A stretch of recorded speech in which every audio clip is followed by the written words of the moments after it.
Hello friends, नमस्ते। म हुँ राम कुमार। तपाईँ हेर्दै हुनुहुन्छ टेक्नोलोजी सम्बन्धी जानकारी दिने युट्युब च्यानल आर्किटेक्ट जापान। यस च्यानलमा केही ग्याजेटहरूको अनबक्सिङ, ती ग्याजेटहरूलाई कसरी प्रयोग गर्न सकिन्छ भन्ने बारेको रिभ्यू भिडियो, केही महत्त्वपूर्ण एपिसोडहरूको ट्युटोरियल र आइओएस सफ्टवेयर सम्बन्धी अपडेटको भिडियो हेर्न सक्नुहुन्छ। आज पनि म तपाईँहरू समक्ष एउटा नयाँ भिडियोको साथ उपस्थित भएको छु। आज म तपाईँहरूलाई एउटा ट्रु वायरलेस इयरबड्सको अनबक्सिङ गरेर देखाउनेछु। तपाईहरुले पछिल्लो समय पनि केही ट्रु वायरलेस इयरबड्सहरुको अनबक्सिङ हेरिरहनु भएको थियो र आज मैले तपाईहरु समक्ष लिएर आएको प्रोडक्ट हो ट्रु वायरलेस इयरबड्स। नोकिया कम्पनीले निर्माण गरेको हो। हुन त नोकिया कम्पनी अहिलेको समयमा त्यति ग्लोबल मार्केटमा नाम आइरहेको छैन, किनकि पछिल्लो केही वर्ष यतादेखि नोकियाले केही प्रोडक्टहरु चाहिँ निर्माण गर्न बन्द गरिएको छ। केही वर्ष पहिले हामीले ग्लोबल मार्केटमा नोकियाको नाम अग्रस्थानमा पाउँथ्यौं भने अहिलेको समयमा नोकियाको नाम केही पछि परेको हामीले थाहा पाइरहेका छौं। यसरी पछि परिरहँदा पनि नोकिया कम्पनीले आफ्नो केही प्रोडक्टहरु चाहिँ मार्केटमा ग्लोबल मार्केटमा लन्च गरिरहेको छ र ती प्रोडक्टहरु मध्येको ट्रु वायरलेस इयरबड्स आज मैले तपाईहरु समक्ष अनबक्सिङ गरेर देखाउँदै छु। त्यो हो यो नोकियाको यो true wireless earbuds essential true wireless earbuds. यसको मोडल नम्बर रहेको छ E3511। यो चाहिँ active noise cancellation feature add भएको ट्रु वायरलेस इयरबड्स हो। यसको प्राइस चाहिँ म तपाईहरुलाई भिडियोको अन्तमा राखिदिनेछु। त्यसको लागि तपाईहरुले भिडियोलाई अन्तसम्म हेर्नुपर्ने हुन्छ। कस्तो छ त यो ट्रु वायरलेस इयरबड्स, यसैको म तपाईहरुलाई अब अनबक्सिङ गरेर देखाउँदै छु। फ्रेन्ड्स, फेरि पनि तपाईहरुलाई म च्यानलमा स्वागत गर्न चाहन्छु र अब म यसको अनबक्सिङ गरेर देखाउँदै छु। र यसको अनबक्सिङ गर्नुभन्दा पहिले म तपाईहरुलाई यसको बाहिरी लुक्सहरु चाहिँ कस्तो छ यो बट्टामा त्यो देखाउँदै छु। यो चाहिँ फ्रन्ट साइडको यो भ्यू हो। फ्रन्ट साइडमा यो बक्समा यस्तो देखिन्छ र यसको ब्याक साइडमा एउटा पिक्चर रहेको छ र साइडमा चाहिँ यहाँ हामीले केही यसको फिचरहरु चाहिँ देख्न सक्छौं। त्यसैगरी लेफ्ट साइडमा केही इन्फर्मेसन र यो बटम साइडमा हामीले यसरी राख्दाखेरि चाहिँ यहाँ बटम साइडमा पनि केही यसको मोडल नम्बर र इन्फर्मेसनहरु दिएको छ। पहिले हामीले यो ब्रान्ड कनेक्टिङ पिपुल भनेर देख्न सक्थ्यौं भने अहिले चाहिँ यो नोकियामा लिसन टु एभ्री डिटेल भनेर यो बक्समा लेखिएको छ र यसैलाई अब अनबक्सिङ गरेर देखाउँदै छु।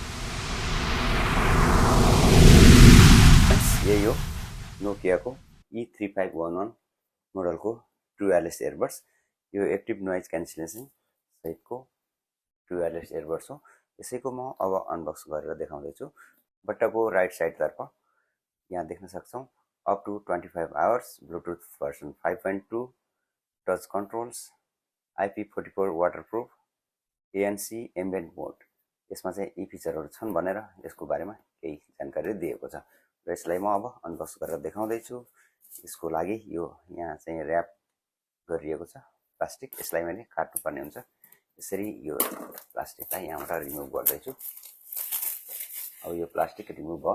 यो वायरलेस इयरबड्सको नै कुरा गरौँ। यसलाई यो केसको चाहिँ यसरी प्याकिङ भएको ठाउँमा यसलाई यसरी यो कागजलाई यसरी हटाउन साथ मैले यहाँ देखेको छु नोकिया फ्रन्ट साइडमा लाइट इन्डिकेटर र USB-C पोर्ट।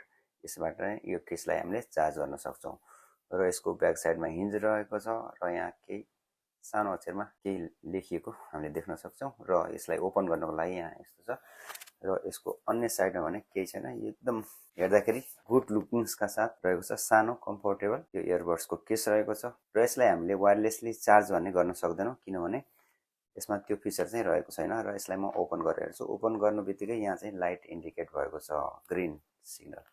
भित्रपट्टि यहाँ देख्न सक्छौं इयरबड्स र यसलाई म निकालेर हेरौं यो चाहिँ कस्तो छ भन्ने कुरा। र यो निकालिसकेपछि यहाँ चाहिँ देख्न सक्छौं यो चाहिँ इयरबड्सको केस हो। यहाँ दुईवटा पिन देख्न सक्छौं। यो लेफ्ट इयरबड्स र राइट इयरबड्सलाई चार्ज गर्नको लागि हो।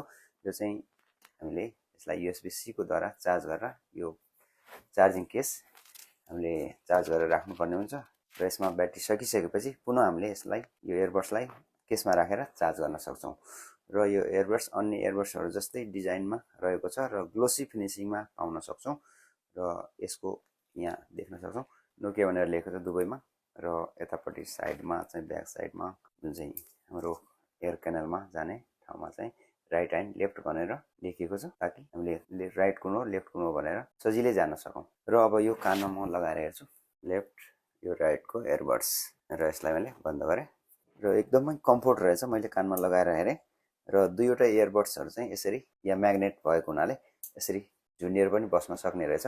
यतिसम्मको यसलाई धान्न सक्नेको म्याग्नेट चाहिँ यसमा रहेको रहेछ। यो हेर्नुस् यसरी यो म्याग्नेटको सहायताले यो झुन्डिएर बस्न सक्ने रहेछ। यो केसलाई चाहिँ जतिहरूलाई पनि यसको कभर चाहिँ खुल्दैन। यो कभर खोलिसकेपछि पनि म यसको कभर खोलेर यसलाई म हल्लामा राखेको छु। यो कतिको म्याग्नेटिक एट्याचमेन्ट रहेछ भने यसको म्याग्नेटिक पावर चाहिँ धेरै नै स्ट्रङ रहेछ। हेर्नुहोस् जतिहरूलाई पनि झरिरहेको छैन। त्यसैले यो एयरबड सबैको लागि बेस्ट नै हुनसक्छ, किनकि यसको यो म्याग्नेटिक पावर पनि स्ट्रङ रहेको छ र यसले हामीलाई 25 आवर्ससम्म चाहिँ लिसनिङ टाइम दिने रहेको हुनाले र सिंगल चार्जमा चाहिँ 6.5 आवर्सको चाहिँ यो ब्याट्री लाइफ रहेको छ यो एयरबड्सको।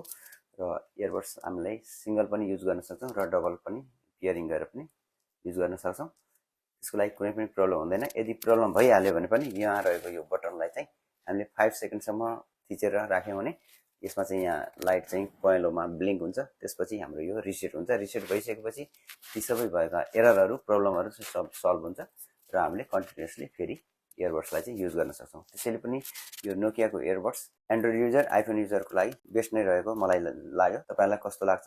यो एयरबड्सको केसहरू हेरिसकेपछि र एयरबड्सलाई हेरिसकेपछि अब यसलाई कनेक्ट गर्न म तपाईँलाई यहाँ मोबाइलको स्क्रिनमा लाँदैछु। ब्लुटुथ सेक्सनमा ब्लुटुथ सेक्सन अन भएको छ, माथि देख्न सक्नुहुन्छ। र योभन्दा पहिले मैले कनेक्ट गरेको डिभाइसहरू ट्याम्पर्स AirPods, architect Beats Fit Pro, architect AirPods Pro, architect AirPods Pro, युग्रिनको हाइट्युन T3 भन्ने एयरबड्सहरूको मैले अहिलेसम्म अनबक्सिङ गरेर देखाइसकेको छु र ती डिभाइसहरू म यो ब्लुटुथ सेक्सनमा चाहिँ अहिलेसम्म रहेको छ। र अब यसलाई म कनेक्ट गर्नको लागि यहाँ देखाउँछु। यो मैले केसको लिडलाई ओपन गरेँ र मैले लिड ओपन गरिसकेपछि नोकिया E3511 भनेर यहाँ देखाएको छ। यसमा मैले ट्याप गर्छु।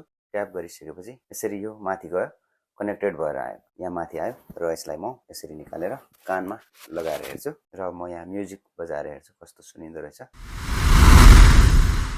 अब यो एयरबड्सको कन्ट्रोल्सको कुरा गर्नुपर्दा कन्ट्रोल्सको लागि चाहिँ यहाँ दुईवटै एयरबड्समा यो ठाउँमा चाहिँ यस्तो अलिकति डिजाइन बनाइदिएको छ। हामीले यो एरियामा टच गरेर यसलाई कन्ट्रोल गर्न सक्छौँ। जस्तो कि यहाँ मैले मेरो मोबाइलमा म्युजिक चाहिँ प्ले भइरहेको छ, पज गर्नको लागि यी दुवैमध्ये कुनै पनि एयरबड्समा यसरी सिंगल ट्याप गरेपछि यो प्ले भइरहेको छ भने पज हुन्छ र पज भइरहेको छ भने प्ले हुन्छ। यसरी हामीले नेक्स्ट ट्र्याकमा जानु पर्यो भने राइट तर्फको बड्समा चाहिँ 3 पटकसम्म हामीले ट्याप गर्नुपर्ने हुन्छ।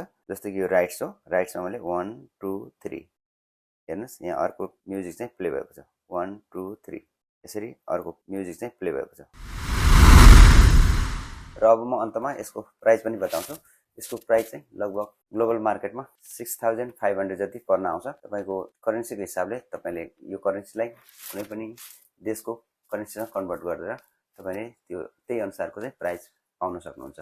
र नेपालमा यसको प्राइस चाहिँ कति पर्छ भन्ने मलाई यति नै जानकारी नभए पनि लगभग हाम्रो यो 6000 देखि 7000 सम्मको प्राइस रेन्जमा चाहिँ यो पाउन सक्छौँ। किनकि नेपाल पनि नोकियाको लागि एउटा बेस्ट मार्केट नै भएको हुनाले रिजनेबल प्राइसमा नै यो पाउन सक्छौँ जस्तो मलाई लाग्छ।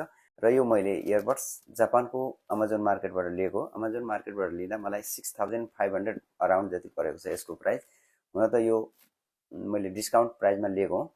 यसको एक्चुअल प्राइस चाहिँ अमेजनमा 6900 लगभग जति थियो। त्यसमा मैले 1000 को डिस्काउन्ट पाएको हुनाले यो मैले 5900 6000 लगभगमा लिएको।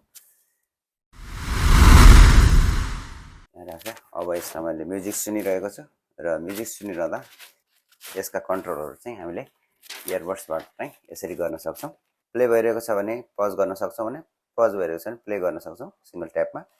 यो चाहिँ दुईवटै एयरबड्सबाट गर्न सक्छौँ। भने नेक्स्ट ट्र्याकको लागि चाहिँ हामीले राइट तर्फको एयरबड्समा चाहिँ 3 पटकसम्म ट्याप गर्न सक्छौँ। त्यसपछि हाम्रो प्ले चाहिँ नेक्स्टसँग हुन्छ।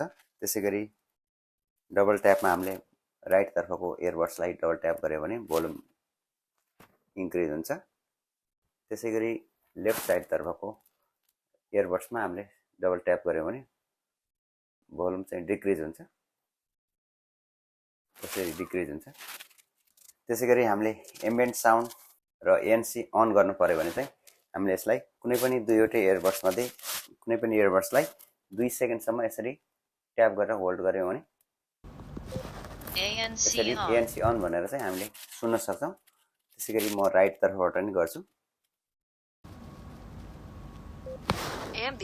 यसरी एम्बियन्ट अन भएको छ र ANC र एम्बियन्टमा चाहिँ हामीले 2 सेकेन्डसम्म ट्याप गरेर राख्नुपर्ने हुन्छ।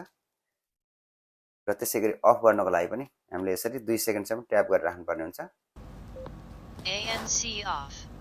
यसरी 2 सेकेन्ड भन्दा बढी हामीले ट्याप गरेर राख्यौं भने एमएच and ANC mode on off. त्यसैगरी हामीले यो इयरबड्स नै अफ गर्न सक्छौं, यस इयरबड्सको पावर अफ गर्न सक्छौं। अब इयरबड्स अफ भइसकेपछि मेरो यहाँ आइफोनमा नै यो म्युजिक प्ले भएको छ र मैले यसलाई फेरि अन गर्नको लागि 2 सेकेन्ड भन्दा बढीसम्म हामीले यो इयरबड्समा नै यसरी टच गरिसकेपछि पावर अन हुन्छ। पावर अन भइसकेपछि मैले यहाँ म्युजिक प्ले गरेँ। अब मेरो कानमा म्युजिक प्ले भइरहेको छ इयरबड्समा। अब मेरो राइट तर्फको मात्रै इयरबड्समा चाहिँ अहिले पावर अन भइरहेको छ। लेफ्ट साइडको पनि मैले पावर अन गरेँ र यो दुवै एकैचोटि कनेक्ट भइसकेको छ। यसरी नै हामीले यसको कन्ट्रोल चाहिँ गर्न सक्छौं र यसमा भोइस एसिस्टेन्ट कन्ट्रोल पनि रहेको छ र कल आउँदाखेरि के हुन्छ भन्ने कुरा पनि म तपाईहरुलाई बताउँछु। कल आइरहेको छ भने चाहिँ सिंगल ट्यापमा हामीले चाहिँ यो कल रिसिभ गर्न सक्छौं भने 2 सेकेन्डसम्म होल्ड गरेर राख्यौं भने कल चाहिँ हामीले राख्न सक्छौं, कल ड्रप गर्न सक्छौं। त्यसैगरी 2 सेकेन्डसम्म चाहिँ हामीले प्रेस एन्ड होल्ड गरेर राख्यौं भने कल हामीले रिसिभ गरिरहेको अवस्थामा चाहिँ कल चाहिँ कट हुन सक्छ। ANC एम्बिएन्ट साउन्ड र ब्लुटुथको यो इयरबड्सलाई नै अफ गर्नको लागि त्यसरी भइसकेपछि अब अर्को भनेको चाहिँ हाम्रो भोइस असिस्टेन्ट हो। भोइस असिस्टेन्टको लागि चाहिँ हाम्रो लेफ्ट इयरबड्स मात्रै युज हुन्छ, राइट इयरबड्स युज हुँदैन। यो चाहिँ तपाईहरुले सम्झिनु पर्ने। लेफ्ट इयरबड्सलाई चाहिँ हामीले 3 पटक यसरी ट्याप गर्यौं भने यहाँ हेर्नुस् यो मोबाइलमा चाहिँ यो भोइस असिस्टेन्टको चाहिँ यसमा सिरी भएको हुनाले सिरीको यो अन आएको छ, स्क्रिनमा देख्न सक्छौं। त्यसपछि हामीले यो 3 पटक ट्याप गरिसकेपछि यो देखिसकेपछि हामीले यसरी नभने पनि हामीले चाहिँ कुनै कमान्ड दियो भने त्यो यसरी कमान्ड यसबाट चाहिँ हामीले प्रयोग गर्न सक्छौं।